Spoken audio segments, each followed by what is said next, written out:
60 years ago, Dolores Heart everywhere. Magazine, movie posters, songs, even with Elvis on screen. Presley. She disappeared. No scandal tour without controversial headline choice that astonished Hollywood. She became a rising sensation with a promising future. Next, she was in a monastery, sacrificing melody for silence. What makes someone leave when world finally watching? Was it faith, pressure, heartbreak, or deeper? Reality is weirder than fiction. Actual rumor. Her name was Dolores Hicks, became famous quickly.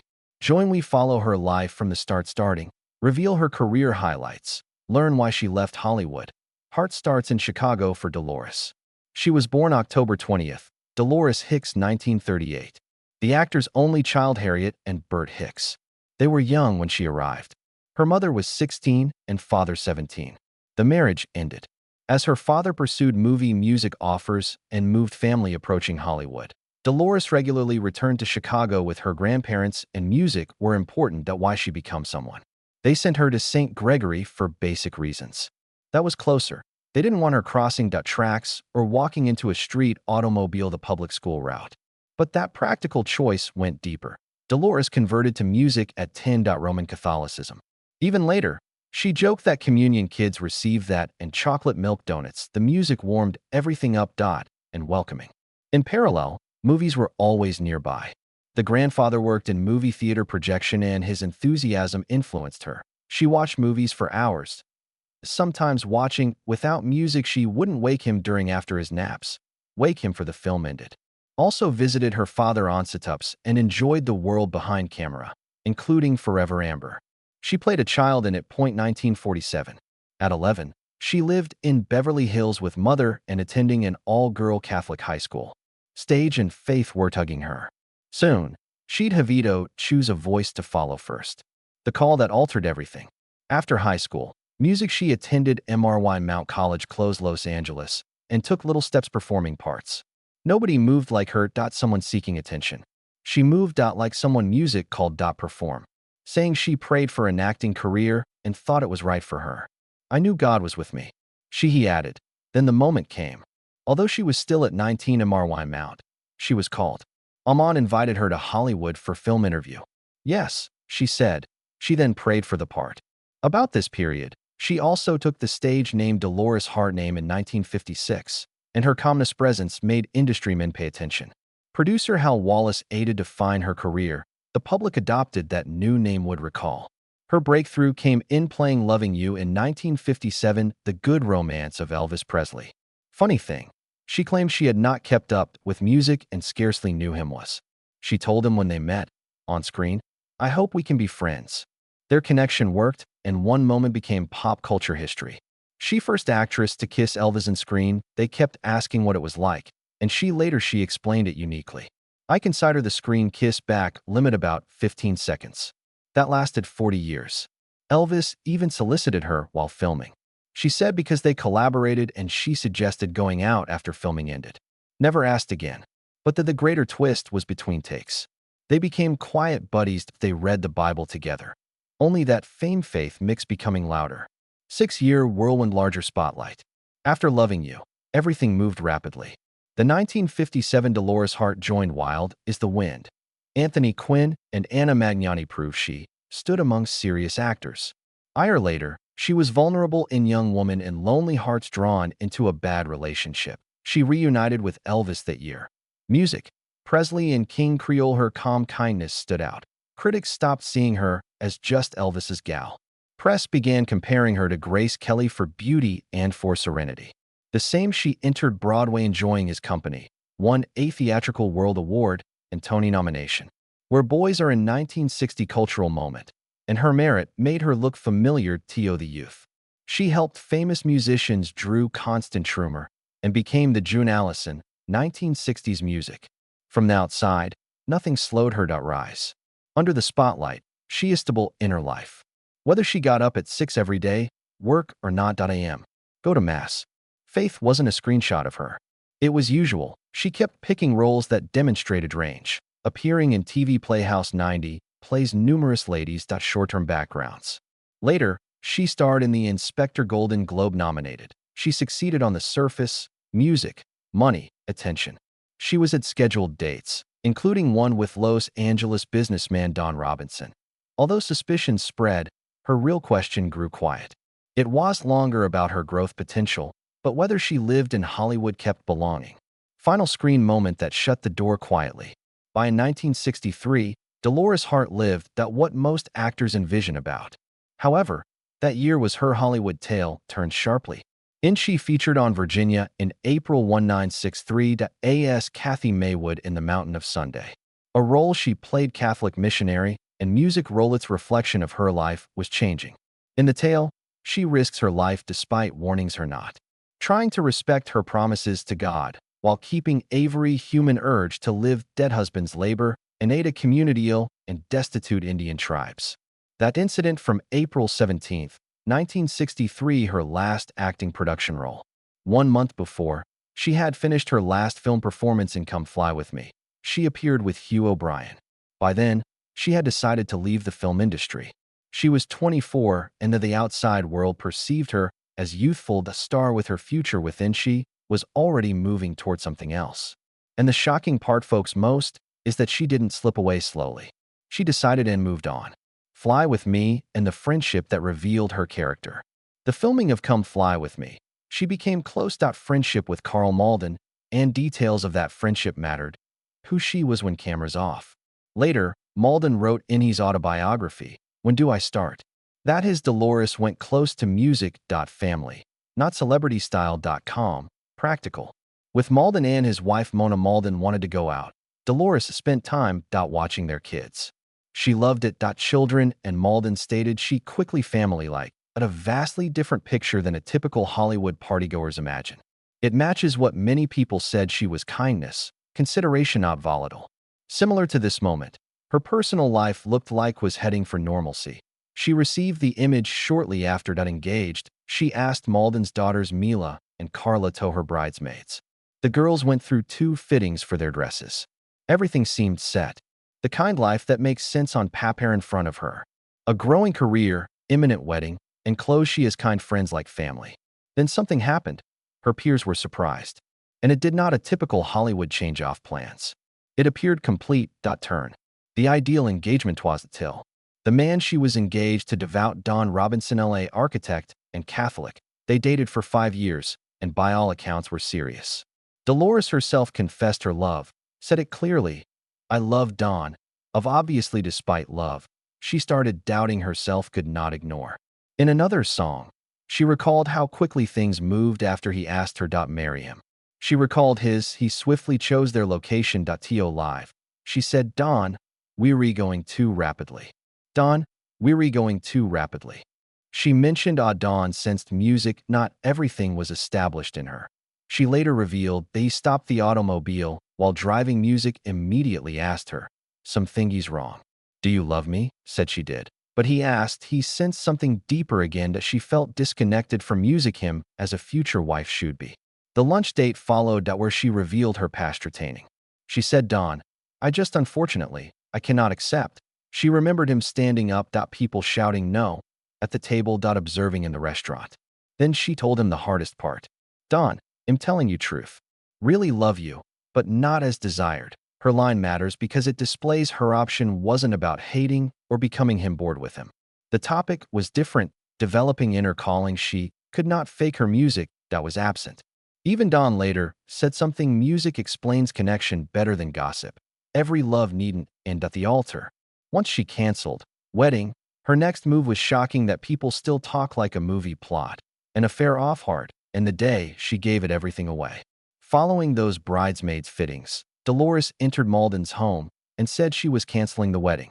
So, according, she arrived in Malden days later, once again with her entire valuables, jewels, purses, and trinkets, and urged the girls to take what they desired. She stated she explained her departure, sounding romantic first, but not what anyone wanted expected. She called it a family affair. Heart. They were her exact words. Malden cited them. Not just that. She left her fiancé and retiring from acting. Around the same time, she did a new Come Fly With Your promotional Stop Me. Instead of continuing, typical Hollywood ritual, she took a one-way automobile ride to Benedictine Abbey. She visited. It was said that she arrived in a limousine. She joked later, "Island at Regina Ludis in style." Another detail shows it wasn't some beautiful limo trip folks imagine. Regardless, the core fact remains. She went one way, not two. She didn't rest. She did not consider it. Going she was up Bethlehem's Regina Lawis Abbey, Connecticut. She chose tonter seclusion. She was 24 years old. She had fame and a ring. She left both. The world attempted to simplify it using music she resisted in many ways. Stereotypes. Her own statements suggest Shabine heading this way for longer music than most thought. The calling took time. Even yet many subsequent behaved like her choice was sudden. Signs have been there for years. Dolores entered Regina loud before Hart visited the Abbey at least twice yearly. Story reaches music to 1959 when she was Broadway performance for Pleasure Office Firm. A friend invited her, "Meet nuns," and she resisted immediately. She reminded herself of blurting nuns. "I don't want to meet nuns," but her companion persisted. "Did I ever mislead you?" So Dolores said she hadn't. Go. She was shocked how quickly she felt it after a few hours at the Abbey. She felt music. She later said she couldn't ignore it. It was like being somewhere wonderful. She asked the question uncertainly if Reverend Mother had a calling. She received an unexpected reply. "No. Do your movie again. Thing. Far too young." Dolores said she was so relieved, she almost fled. She resumed filmmaking, like Where the Boys Are, and Francis of Assisi escorted her to Rome, but visits persisted. The needs of stage fatigued her, and friend advised she relax at Regina a couple days of Lotus. At first, she refused again. She then loved it. There was tranquility, she said. "I found inner certainty. Every visit made it difficult to leave." Also, she wrestled remorse over being a Catholic actress. However, the mother's boss provided peace. Music advice. Chastity doesn't mean you disrespect God's creation. Chastity music says, use it well.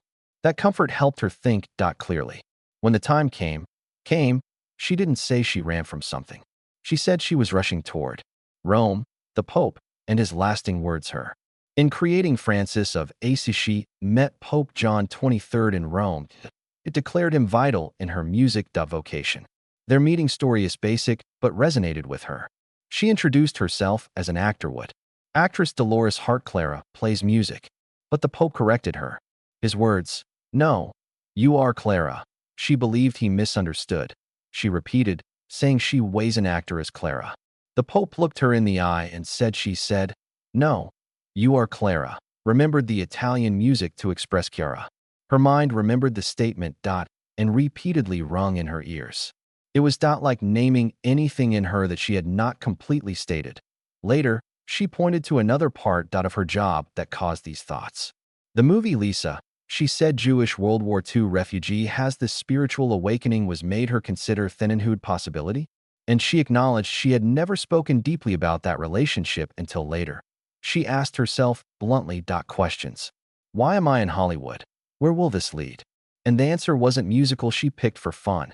She said felt God's will, not hers. That seems dramatic, but she explained like a real person explaining turnaround point. She denied planning, but her vocation revealed her purpose. And then it hit me. After accepting that, she entered the monastery and studied fresh life from the ground up within cloister, timetable, rule, the early struggles. When she joined Bethlehem Abbey in 1963, she disciplined herself under St. Benedict. First, she took the Sister Judith, but later switched to Sister Dolores Musicer final promises to please her mother. She finalized her vows 1970. She her golden hair is part off hat change. She lives daily. Entered was not symbolic.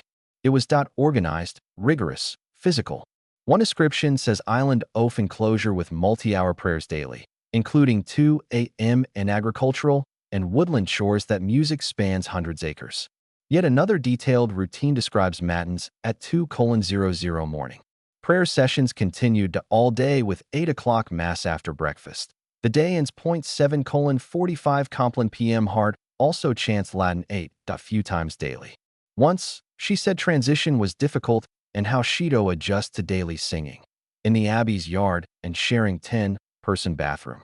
The first 7 years she wanted to quit and turn, but she stayed. And she described when the seed finally bloomed, she knew God ways it was right. And what makes Seven more intriguing is that she tried not to simulate her old life. This life existed. She repeated that anything unexpected. She never felt she was leaving Hollywood. She felt like she was entering something more significant. Also in her, she took Hollywood.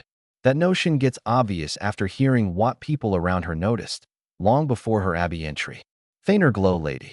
People who working with her often felt not Hollywood typical musical rising star. Cyril Richard once stated finest. Lola's heart is special, quite rare. From, she shines. Within. Her dedication is immense. Tony Franciosa, her wild co-star.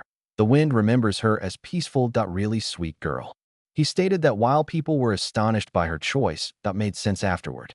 He called her plain and glamorous. He noticed she rarely worn off-center makeup. The Dolores herself acknowledged she loathed pressure, always flawless. During the inspector, she stated, I was miserable, always checking my hair, continuously checking my cosmetics. Felisa cut around 2 feet off her beautiful blonde hair and felt relieved. Glad to be rid of it. What stupid music I went through. Lovely. Also, Frank Gorshin remembered her stunning beauty was. When he heard she become a nun, he replied that made sense because she seemed nearly angelic. Dolores arrived that her intent was not to play a role Hollywood game. Being asked what her, she answered, I don't have one. I don't live mythically. Imaginary persons. Comments explained her later quiet was not a stunt. There was music to as she always was. Reporter who hit countryside and never reached her. Years she entered the Abbey, people still attempted to reach her, but monastery stood firm. One reporter ADS reported driving through Connecticut to Abbey after directions to follow Route 6 and look for obvious rejection. He admitted to had anxiety since he was because he was entering small community-run private world off women. Letter to Mother Dolores. She declined an interview request She said her place was contemplative witness, one off quiet while prayer would address an existing world communicates loudly. She signed her message with blessings, OSB, Mother Dolores' heart. When she replied, trying to understand, said he understood, but she could not write anymore. It's nobody can do it, she told him. You will be very much in our prayers. After further letters, Togust Mistress Mother Eileen. Abbey finally let him visit weekend only if he joined them routine. He attempted at Mass. See Mother Dolores via Woodgrape and actually asked a personal meeting. Finally, he was told no meeting was possible. The monastery, many people wanted no publicity. Music tried to reach her over the years without success. She was safeguarded, avoiding being drawn back into her past public life. It was that kind of stillness she chose, not music. She refused to escape as a line. Cross. Art, leadership, and returning to the world independently. Inside Dolores' heart stayed at the Abbey. She left abilities. She altered them. Her goal changed from movies to enters into community life, where she used art to connect Abbey and outside world. Thanks to Paul Newman and Patricia Neal developed an outdoor theater and arts program, the Bethlehem Community. This effort led to Gary Olivia's creation, 1982 Abbey Land Theater. Each summer, nuns and locals residents organized a musical, making the Abbey a venue where faith and creativity meet. Dolores later remarked through this theater she finally knew how her acting experience may aid youth seek purpose, discipline, and faith through art. In addition to music, she did important leadership roles in monastery. Her education for decades, guiding women who liked monastery life, helping them comprehend its requirements through self-knowledge and spirituality growth. She became prioress in 2001 of Regina Ludis Abbey, a role she held until 2015. Even so, she kept in touch as a nun. Quiet, but magnificent cinematic worldway. She votes in the Motion Picture Arts Academy. She was the only nun to maintain that position. It confirmed something for Dolores. She often said, she never felt she left Hollywood. She thought she entered something more meaningful. She carried her past. After decades of silence, she retreated, entering the music public eye alone terms. After 43 years, in 2006 Abbey, she returned to promote awareness idiopathic peripheral neuropathy, her painful neurological condition with. She gave congressional testimony that hearing that she never hid from all over. She chose when. Why to return. In 2016, she celebrated 50 years of vows at Regina Ludis. A musical moment encouraged her to think again journey. By then, her tale had returned to not gossip, but purpose shaped inly her choices. Books, documentary, and Oscar night that surprised everyone. Years after leaving Hollywood, Hart's tale returned unexpectedly to the public. A Her Life documentary, God is the Bigger Elvis, was a 2012 nominee, Academy Award for Best Short Documentary Subject, and shown on HBO that year. Hart attended the Academy Awards film, her first red carpet Oscar appearance since 1959, not movie star, but Benedictine. Around this time, she also her memoirs, The Ear of the Heart, with Richard 2013 Denut publication. In the book, she explained her decision and why it confused souls of people. She called vocation a not always wanted call. The only I always wanted to be an actress, but God called me wrote. She explicitly addressed still asked, how could she abandon a bright performing career for closed life? She replied simply, she did not consider it leaving the planet, but deeper.